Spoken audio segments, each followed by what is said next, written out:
Jag lever på min kanal, det är riktigt nice. Alltså, ni är bra.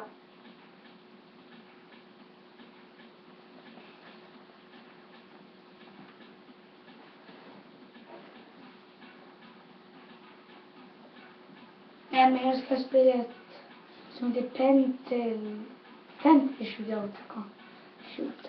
Så.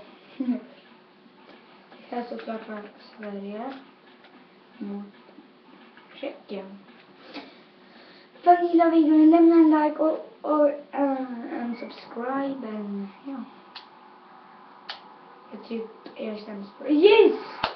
First goal. First goal. Så ja, vart går den? Man går dit. Min gubbe ser att jag är lite high. Det är bra. Shootout.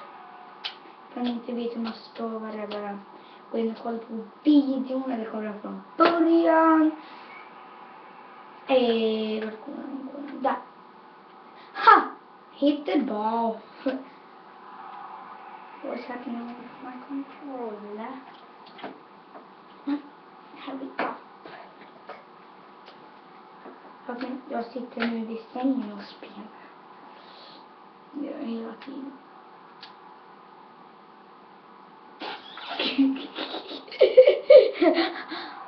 Bra.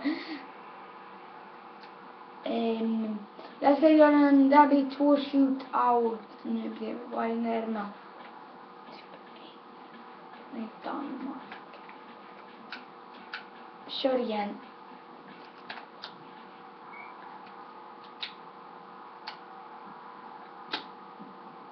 I'm going on.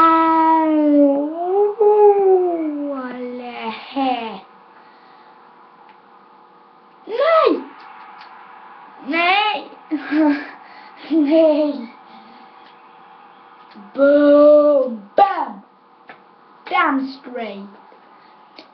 Så det var jag inte gjorde en video på 2 dagar. För det är ju...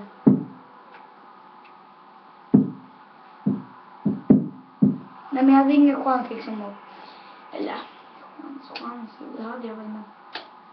Jag orkar inte.